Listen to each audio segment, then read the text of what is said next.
Then, in the President's address, I started giving my speech. In the President's address in Parliament, I started giving my speech. അപ്പോഴാണ് parliament സമ്മേളനം ആരംഭിക്കുന്നത്. ഈ അനക്കമില്ലാതിരുന്ന സമയത്ത് പ്രധാനമന്ത്രിയെ ഭീഷണിപ്പെടുത്തുന്ന സാഹചര്യങ്ങൾ വന്നപ്പോൾ പാർലമെന്റിൽ ഞാൻ പ്രസംഗിക്കാനായി ആഗ്രഹിച്ചു. They did not let me speak.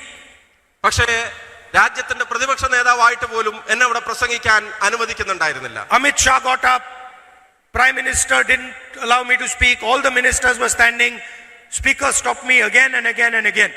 ഞാൻ സംസാരിക്കാൻ എഴുന്നേറ്റ് നിന്നപ്പോ ഭരണപക്ഷ ബെഞ്ചുകളിൽ നിന്ന് പ്രധാനമന്ത്രിയും വേണ്ടപ്പെട്ടവരും എഴുന്നേറ്റ് നിന്ന് തടസ്സപ്പെടുത്താൻ ആരംഭിച്ചു. അമിത്ഷാ ഉൾപ്പെടെയുള്ള ആളുകൾ, കേന്ദ്രമന്ത്രിമാർ നിരവധി തവണ ഒരു തടസ്സവാദം ഉന്നയിച്ചു.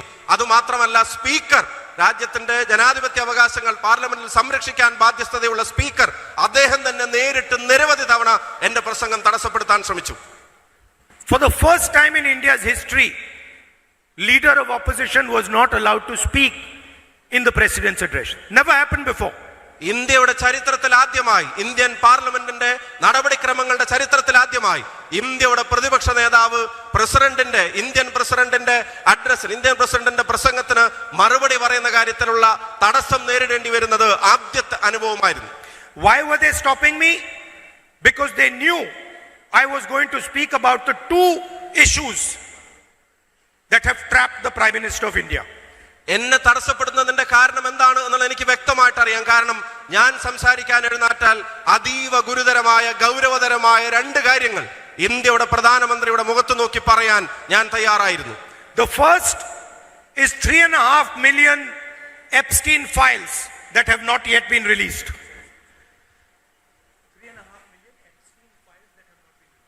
ഏറ്റവും പ്രധാനപ്പെട്ടത് എപ്സ്റ്റീൻ ഫയലുകളുടെ പട്ടികയിൽ 3.5 മില്യൺ ഫയലുകൾ ഇനിയും വെളിച്ചത്ത് വരാൻ ഉണ്ടായിരുന്നു എന്നുള്ളതാണ് ഒരു ഗുരുതരമായ സാഹചര്യം.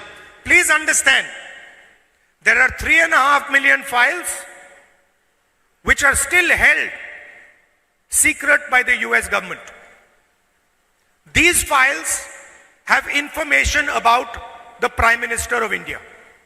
3.5 മില്യൺ സീക്രട്ട് ഫയൽസ്, രഹസ്യമായ ഫയലുകൾ എപ്സ്റ്റീൻ ഫയലുകളുടെ ഭാഗമായിട്ടുണ്ടെങ്കിൽ അതിനെ ഭയപ്പെടുന്നതിന്റെ കാരണം അതിന്റെ വിശദാംശങ്ങളിലേക്ക് കടന്നാൽ അതിൽ ഇന്ത്യയുടെ പ്രധാനമന്ത്രിയുടെ പേരും ഉണ്ടായിരിക്കുമെന്ന ഭയമാണ് അവരെ ഭയപ്പെടുത്തിയിരുന്നത്. The information that has been released on Mr. Hardeep Puri and on Mr. Anil Ambani is targeted at the Prime Minister of India.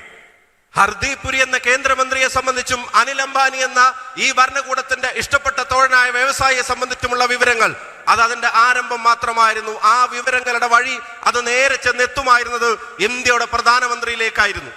And the second weapon held to the head of India's Prime Minister is the Adani case in America. രണ്ടാമത്തെ സമ്മർദ്ദം അത് ഇന്ത്യയുടെ പ്രധാനമന്ത്രി അനുഭവിച്ചതും അത് തുറന്നു പറയുമെന്ന് ഭയപ്പെട്ടതും ഈ പറയുന്ന അദാനി എന്ന് പറയുന്ന ഇന്ത്യയിലെ കോർപ്പറേറ്റ് ഭീകരൻ, ആ കോർപ്പറേറ്റിന്റെ താല്പര്യങ്ങളെ സംബന്ധിച്ചുള്ള ചില കേസുകൾ അമേരിക്കയിൽ സജീവമായി നിലനിൽക്കുകയായിരുന്നു. അതും ഇവരെ ഭയപ്പെടുത്തുന്ന ഘടകമായിരുന്നു. Adani is not a normal company. Adani എന്ന് പറയുന്നത് കേവലം വ്യവസായ മേഖലയിലെ ഒരു പ്രസ്ഥാനം മാത്രമല്ല. Adani is the financial infrastructure of the BJP and the Prime Minister of India. Bharatiya Janata പാർട്ടിയുടെയും ഇന്ത്യയുടെ പ്രധാനമന്ത്രിയുടെയും സാമ്പത്തിക സൗകര്യങ്ങളുടെ അടിത്തറയുടെ പേരാണ് ഗൗതം അദാനി എന്ന് പറയാൻ ഞാൻ ആഗ്രഹിക്കുന്നു. And the United States has put a case on Mr. Adani. Mr. Adani cannot leave the country today. ഇന്ത്യയുടെ ഈ വ്യവസായ പ്രമുഖനെതിരെ അമേരിക്കയിൽ വളരെ ഗുരുതരമായ ഒരു കേസ് നിലനിൽക്കുകയാണ്. അദ്ദേഹത്തിന് രാജ്യം വിടാൻ പോലും കഴിയാത്ത തരത്തിലുള്ള അതീവ ഗുരുതരമായ case. And the threat to the Prime Minister is very clear, that if you do not do what we want, we will release to everybody your entire financial architecture of you and the BJP. ഇന്ത്യയുടെ പ്രധാനമന്ത്രി നേരിടേണ്ടി വരുന്ന ഏറ്റവും പ്രധാനപ്പെട്ട ഭീഷണി, നിങ്ങൾക്ക് ഇഷ്ടമുള്ളതുപോലെ നിങ്ങൾ പെരുമാറാൻ തീരുമാനിച്ചാൽ ഞാൻ നേരത്തെ സൂചിപ്പിച്ച രഹസ്യ വിവരങ്ങൾ ഓരോന്നും അത് ഞങ്ങൾ പുറത്തുവിടുമെന്നുള്ള ഭീഷണിയാണ് ഇന്ത്യയുടെ പ്രധാനമന്ത്രിയുടെ മേലെ സമ്മർദ്ദമായി വന്നത്. These two reasons are the cause for the Prime Minister to take a JCB and start destroying India's foundation. ആ രണ്ട് കാരണങ്ങൾ കൊണ്ട് തന്നെയാണ് കർഷകരെന്ന് ഞാൻ നേരത്തെ സൂചിപ്പിച്ച ഇന്ത്യയുടെ അടിത്തറക്ക് നേരെ JCBയുമായി വന്ന് അമേരിക്കയ്ക്ക് വേണ്ടി അതിനെ തകർക്കാനുള്ള നയങ്ങൾ ഈ കരാറിൽ ഉൾപ്പെടുത്താൻ ഇന്ത്യയുടെ പ്രധാനമന്ത്രി നിർബന്ധിതനായത്. Indian farmers are being sacrificed so that the Prime Minister can protect himself and can protect the foundation, the financial foundation of the BJP. സ്വയം സംരക്ഷണത്തിന് വേണ്ടിയും തന്റെയും പാർട്ടിയുടെയും സാമ്പത്തിക അടിത്തറക്ക് വേണ്ടിയും ഇന്ത്യയുടെ പ്രിയപ്പെട്ട പാവപ്പെട്ട കർഷകരെയാണ് ഈ ഭരണകൂടം ബലി കൊടുത്തിരിക്കുന്നത്, കുരുതി കൊടുത്തിരിക്കുന്നത് എന്ന് പറയാതിരിക്കാൻ കഴിയില്ല. And we are not going to allow the farmers of India and Kerala to be sacrificed by the Prime Minister of India. പക്ഷെ ഒരു കാര്യം ഞാൻ പറയാൻ ആഗ്രഹിക്കുന്നു, അത് അനുവദിക്കാൻ നമ്മൾ ഒരുക്കമല്ല.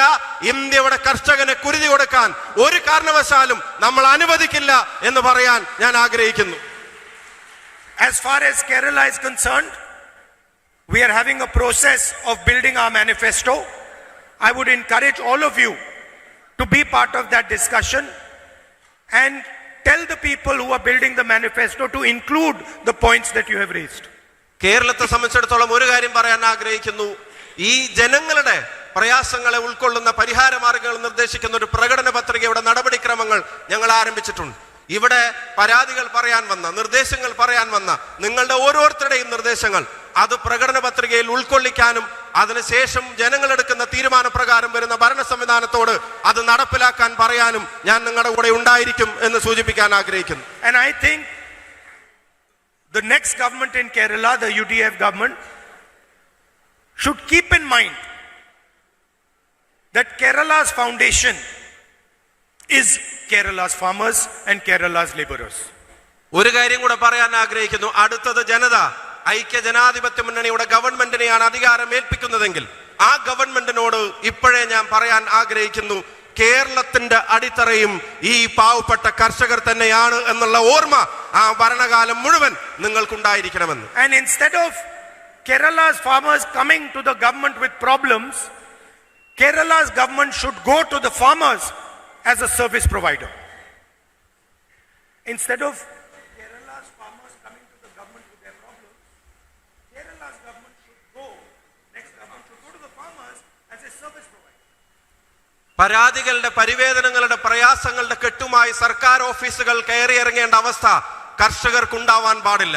അടുത്ത UDF ഗവൺമെന്റിനോട് ഞാൻ പറയുന്നു, അവർക്കുള്ള സേവനത്തിന്റെ പട്ടികയുമായി അവരെ ചെന്ന് കാണാൻ ഇവിടുത്തെ സർക്കാർ സംവിധാനങ്ങൾ തയ്യാറാവുന്ന സാഹചര്യം അതിവിടെ സൃഷ്ടിക്കപ്പെടണമെന്ന് അടുത്ത ഗവൺമെന്റിനോട് ഞാൻ ആവശ്യപ്പെടും. What the farmers need is not very complicated. അവരുടെ ആവശ്യങ്ങൾ അത് ലളിതമാണ്.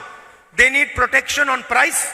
അവർക്ക് വില, അവരുടെ ഉൽപ്പന്നങ്ങൾക്ക് താങ്ങുവില ഉണ്ടായിരിക്കണം. Minimum support price. അവർക്ക് മിനിമം താങ്ങുവില അവരുടെ ഉൽപ്പന്നങ്ങൾക്ക് ഉണ്ടായിരിക്കണം. They need a cold chain and storage facilities. അവർക്ക് അവരുടെ ഉൽപ്പന്നങ്ങളെ സൂക്ഷിക്കാനും സംഭരിക്കാനും അത് പ്രോസസ് ചെയ്യാനും കഴിയാവുന്ന തരത്തിലുള്ള സൗകര്യങ്ങൾ ഉണ്ടായിരിക്കണം. And they need protection in difficult times. Protection in difficult times. അത് പ്രയാസകരമായ സാഹചര്യങ്ങൾ ഉണ്ടാകുമ്പോൾ അവിടെ സംരക്ഷണ കവചമായി ഒരു സർക്കാർ പ്രവർത്തിക്കണം. So, thank you very much for inviting me here. Thank you very much for inviting me here. And the final thing which I'd like to leave you with, I've been a member of Parliament of Kerala of Wayanad. ഇവിടെ വന്നതിന് ഒരുപാട് നന്ദി. അവസാനമായി ഒരു കാര്യം കൂടെ പറയാൻ ആഗ്രഹിക്കുന്നു. എനിക്ക് ഈ മനോഹരമായ നാടിന്റെ ജനപ്രതിനിധിയാവാനുള്ള അവസരം ലഭിച്ചിട്ടുള്ള, ഭാഗ്യം ലഭിച്ചിട്ടുള്ള ഒരാളാണ് ഞാൻ. And I have seen with my own eyes the tragedy of man-animal conflict. എന്റെ കണ്ണുകൊണ്ട് എന്റെ മുമ്പിൽ വന്ന, നേരിൽ വന്ന യാഥാർത്ഥ്യങ്ങളെ ഞാൻ അനുഭവിച്ചിട്ടുണ്ട്. ഈ വന്യമൃഗ ശല്യത്തിന്റെ പേരിലുണ്ടാവുന്ന ദുരന്തങ്ങൾ അത് നേരിട്ട് കണ്ടിട്ടുള്ള ഒരാളാണ് ഞാൻ. This is a complicated problem, everybody understands. ഇത് വളരെ ഗുരുതരമായ ഒരു സാഹചര്യമാണ് എന്നുള്ളത് എല്ലാവരും മനസ്സിലാക്കുന്നുണ്ട്. The next government is going to look at this problem with sensitivity and with a technological mindset. ഈ പ്രശ്നത്തെ വളരെ ഗൗരവത്തോടു കൂടി നോക്കിക്കാണാൻ അടുത്ത ഗവൺമെന്റിനോട് നമ്മൾ ആവശ്യപ്പെടും. അതിന് പരിഹാരം ഉണ്ടാക്കാനുള്ള നിർദ്ദേശങ്ങളിലേക്ക് കടക്കണം. അതിന് സാങ്കേതിക വിദ്യയുടെ ഉപയോഗം എത്രത്തോളം ആവശ്യമാണോ അതിന്റെ പരമാവധി ഉപയോഗത്തോടെ വന്യമൃഗ ശല്യത്തിൽ നിന്ന് കേരളത്തിലെ ജനതയെ മോചിപ്പിക്കാനുള്ള നടപടികൾ അടുത്ത ഗവൺമെന്റിന്റെ ഭാഗമായി ഉണ്ടാവണമെന്ന് ഞാൻ ആഗ്രഹിക്കുന്നു. And we are going to put together the best people to come out with a solution for this problem. ഞാൻ പറയാൻ ആഗ്രഹിക്കുന്നു, ലോകത്തെവിടെയാണെങ്കിലും ഇതിന് കൃത്യമായ പരിഹാര നിർദ്ദേശങ്ങൾ നൽകാൻ ആർക്കാണോ കഴിയുന്നത് അവരുടെ സേവനം അടുത്ത ഗവൺമെന്റ് ഉപയോഗിച്ചിരിക്കും എന്ന വാക്കും ഉറപ്പും നിങ്ങൾക്ക് നൽകാൻ ആഗ്രഹിക്കുന്നു. We will try our best to reduce this problem as much as possible. മനുഷ്യ സാധ്യമായതിന്റെ അങ്ങേ അറ്റം ഈ പ്രശ്നം പരിഹരിക്കപ്പെടുന്ന കാര്യത്തിൽ ചെയ്തു തീർക്കാനുള്ള എല്ലാ ശ്രമങ്ങളും നമ്മുടെ ഭാഗത്തുനിന്നുണ്ടാവും.